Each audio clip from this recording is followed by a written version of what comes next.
What if I told you that one of the largest, most powerful dog breeds in the world is also one of the gentlest giants you'll ever meet? A dog whose ancient lineage traces back to Roman arenas and Tibetan monasteries, a guardian so imposing that its mere presence is enough to deter any threat. Today we're diving deep into the majestic world of the mastiff, prepared to be amazed by this incredible breed. Welcome back to DogLovers Nation. If you're as fascinated by dogs as we are, make sure you hit that subscribe button, because today's episode is all about a true heavyweight champion of the canine world. The Mastiff, often called the English Mastiff, is a breed that commands respect and admiration. When we say large, we're not exaggerating. A fully grown male Mastiff can easily tip the scales at over 200 pounds, sometimes even reaching 230 pounds, and stand about 30 inches tall at the shoulder. Females are slightly smaller but still incredibly impressive, usually weighing between 120 and 170 pounds. To put that into perspective, a full-grown Mastiff can weigh more than many adult humans. They are truly colossal, with a massive head, a short, broad muzzle, and a powerful, muscular body. Their coat is short and dense, coming in beautiful shades like fawn, apricot, and brindle, always with a distinctive black mask around their eyes and nose. The history of the Mastiff is as grand as its size.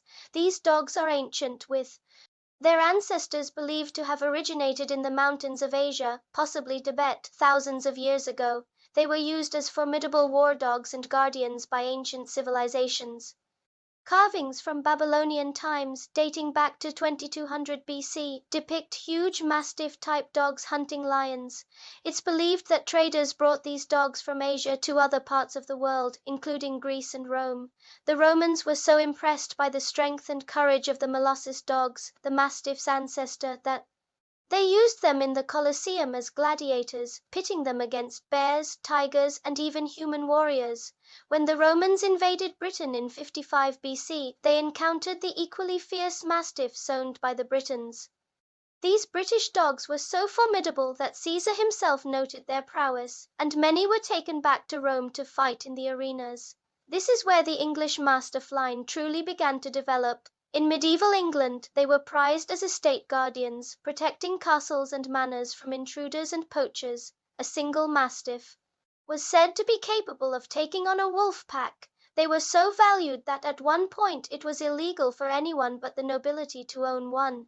Despite their fierce history, their primary role has always been that of a guardian, a protector of home and family. So, with a history like that, you might be wondering, are Mastiffs aggressive? This is one of the biggest misconceptions about the breed. While they are undeniably powerful and have strong protective instincts, a well-bred and properly socialized Mastiff is anything but aggressive. Their temperament is best described as a gentle giant. They are calm, dignified, and incredibly loving towards their family. They form deep, powerful bonds and are known for their unwavering loyalty. Their guarding style is more about deterrence than aggression. A Mastiff will often place itself between its family and a perceived threat, using its immense size and a low, rumbling growl to de-escalate the situation. They rarely resort to biting unless their family is in genuine, immediate danger. Early and consistent socialization is key. Exposing a Mastiff puppy to various people, sounds, and other animals will help them grow into a confident, well-adjusted adult who understands the difference between a real threat and a friendly visitor. What about families with children? Mastiffs can be absolutely wonderful with kids. They are often patient, tolerant, and surprisingly gentle with the little ones in their pack. Many Mastiff owners will tell you stories of their huge dog carefully navigating around a toddler or resting its giant head softly in a child's lap. They have a natural instinct to protect children and can become their most devoted guardian. However, supervision is always crucial because of their sheer size. An accidental bump or a playful tail wag can easily knock over a small child. It's important to teach both the dog and the children how to interact respectfully and safely with each other. A Mastiff isn't the right choice for a family that wants a high-energy playmate to chase balls for hours. Their idea of playing is more like a gentle lean or a slow-motion game of tug. And how do they get along with other pets, including other dogs? Generally, mastiffs can coexist peacefully with other animals, especially if they are raised with them from a young age. They aren't typically prone to dog aggression, but they won't back down if challenged, especially by another large, dominant dog. Intact males can sometimes be territorial with other males.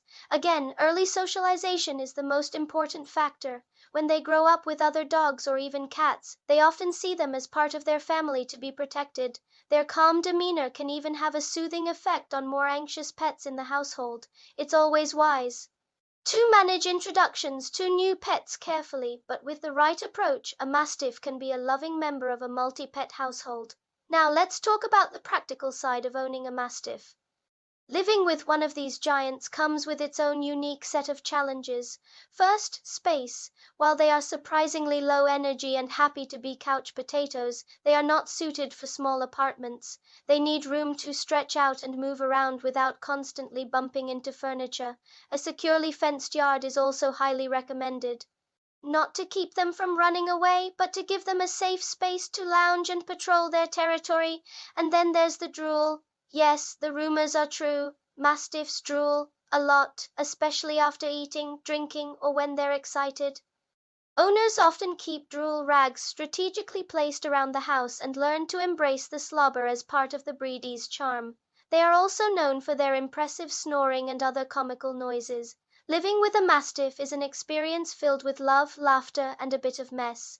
When it comes to exercise, mastiffs are not marathon runners. They have moderate exercise needs. A couple of short to moderate walks each day is usually sufficient to keep them happy and healthy. It's crucial not to over-exercise them, especially when they are puppies. Their bones and joints are still developing, and too much stress can lead to serious health problems later in life. Gentle, low-impact activities are best. This brings us to their health. Like many giant breeds, mastiffs have a shorter lifespan, typically around 6 to 10 years. They are prone to certain health conditions that potential owners must be aware of. One of the most common is bloat or gastric dilatation volvulus, a life-threatening condition where the stomach twists. Owners need to learn the signs and take preventative measures, like feeding smaller meals and avoiding exercise around feeding times. Joint problems like hip and elbow dysplasia are also prevalent due to their massive size. Other potential issues include certain heart conditions, eye problems like progressive retinal atrophy, and a type of cancer called osteosarcoma. Choosing a reputable breeder who performs health screenings on their breeding stock is absolutely essential to getting the healthiest puppy possible. Training a mastiff is an interesting experience. They are intelligent and eager to please, but they are also sensitive and can be stubborn. They don't respond well to harsh training methods or yelling. Positive reinforcement, using treats and praise, works wonders. They can be a bit slow to respond to commands, not because they don't understand, but because they like to think things over first. A mastiff might hear sit, pause for a moment to consider the request, and then slowly lower its massive body to the ground. Consistency and patience are your best friends when training this breed. Basic obedience training from a young age is not just recommended. It's a necessity. You need to be able to control a dog that will soon outweigh you. So, is a mastiff the right dog for you? If you're looking for an active, high-energy dog to take on hikes, this isn't the breed for you. If you're a meticulous housekeeper who can't stand a bit of drool, you might want to look elsewhere. But if you have the space, the patience, and a heart big enough to love a true giant, a mastiff could be the most loving, loyal, and protective companion you could ever ask for. They are more than just a pet. They are a calm, steady presence, a furry guardian angel watching over your family. The bond you form with a mastiff is profound and unforgettable. From the battlefields of ancient Rome to the cozy living rooms of today, the mastiff has proven itself to be a dog of incredible courage, loyalty, and gentle spirit. They are a testament to the idea that true strength lies not in aggression, but in quiet confidence and unwavering devotion. What do you love most about the mastiff breed? Do you have one of these gentle giants at home? Share your stories and thoughts in the comments below. We love hearing from our community. Thanks for watching DogLovers Nation, and don't forget to like, subscribe, and ring that bell so you never miss an episode. We'll see you next time.